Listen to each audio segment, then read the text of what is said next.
How are we feeling, Alabama fans? This is yours truly, Stephen Smith of Touchdown Alabama Magazine. I mentioned to you guys on Friday of last week that today would be the last show we would have for In My Own Words, and the reason for this is due to the holiday season, and on top of that, we're actually relocating to a brand new studio, brand new spot, brand new area, so definitely stay tuned for that. We got something special in the works for you guys, but because of those two reasons, the Live In My Own Words show will be back around New Year's. Now, we are still giving you the Alabama football content in terms of articles and things of that nature, but the live show will return around New Year's. Also, you can send voicemails, though. If you have questions, thoughts, concerns about the Alabama Crimson Tide, you can still send us voicemails via 205-448-1358. That number, once again, 205-448-1358, and we will address those voicemails, once we resume the live show around New Year's. So you guys continue to be safe, enjoy the holiday season. We'll be back soon.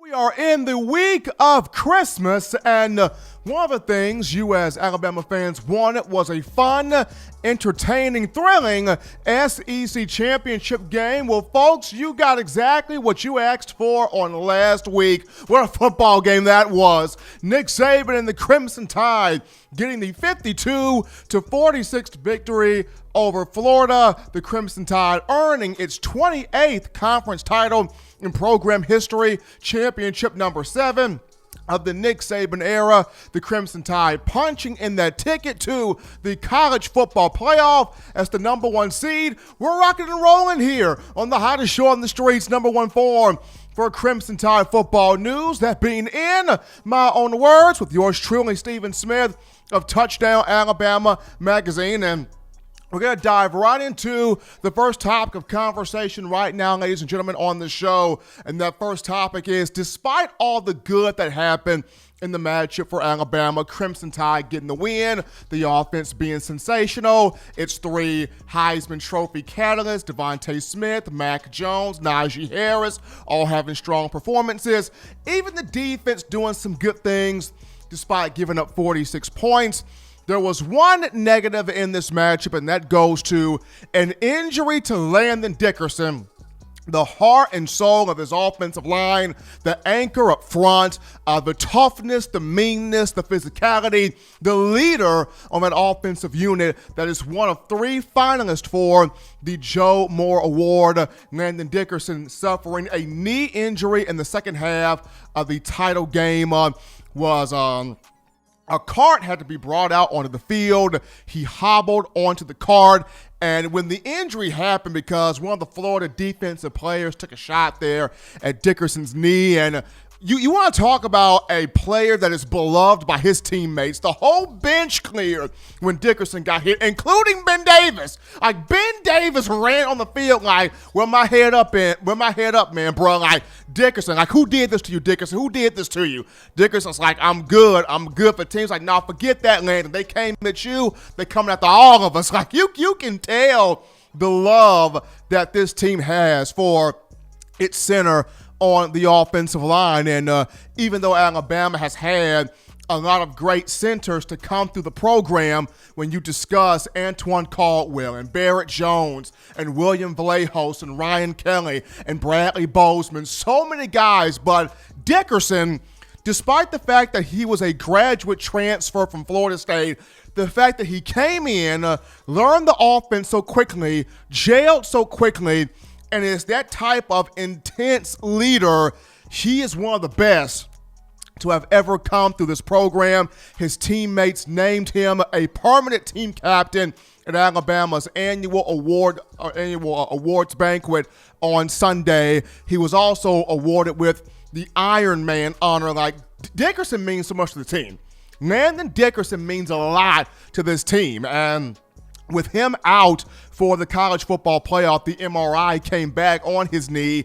He sustained significant ligament damage. Now, we're not sure whether it's the ACL, the MCL, or the PCL, the middle, the front, or the back of that knee. However, we do know it is significant ligament damage. He will not be able to participate in the college football playoff. This hurts. It really does, because like I mentioned, this is the anchor. This offensive line goes as Dickerson goes. So with him out, Alabama's looking at the immediate guy as the next man up, that being one Chris Owens, the redshirt senior out of Arlington, Texas, by the way of Lamar High School, at 6'3", 315 pounds. He's got a lot of experience along the offensive line, whether it's at center, whether it's at guard, offensive tackle. He's even spent some time at tight end as well. So Owens has got some experience. Now, to me, is Chris Owens the dog that Landon Dickerson is?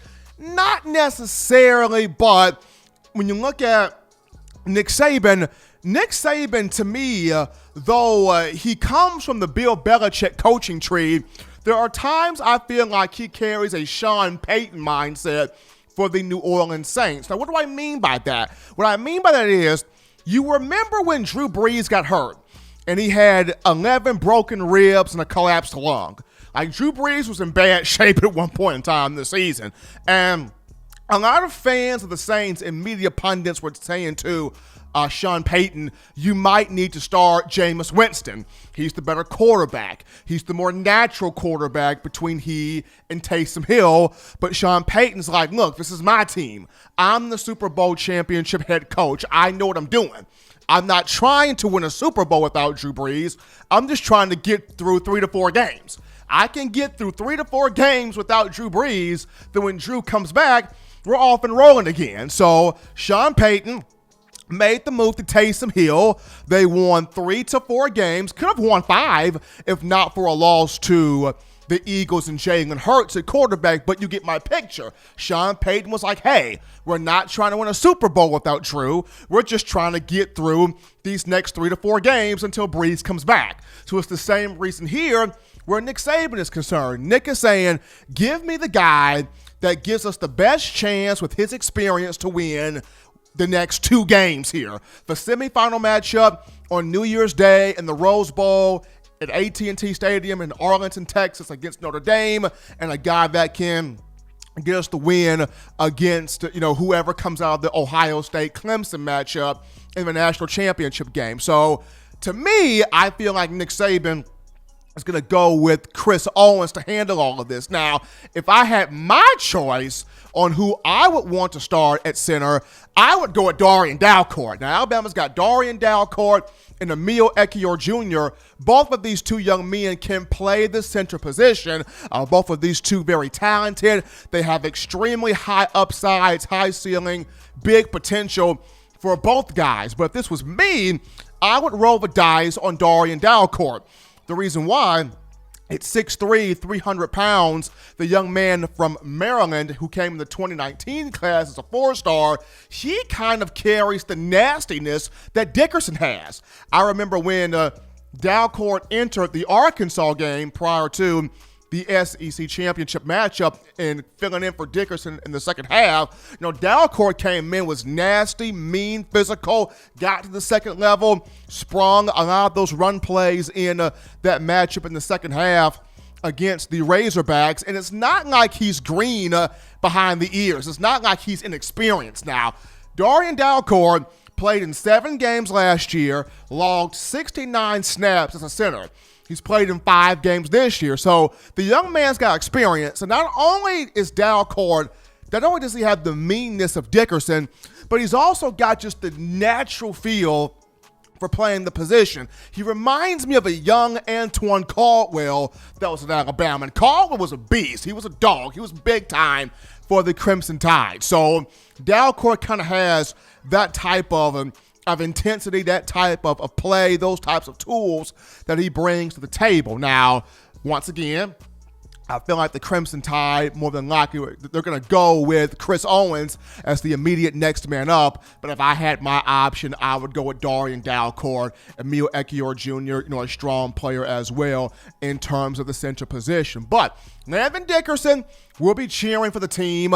He will be supporting the team. He's expecting this group to contend and play for a national championship. But with the injury that he had, he had against Florida, he will not be able to go for the college football playoff. Our prayers, our thoughts here at TDA go out to Dickerson as he looks to get himself, into the rehab pretty soon here to start preparing himself for a potential career or a career in the NFL, because this is still a guy that, to me, has the potential to go first round in the 2021 NFL draft. But as they always say, next man up.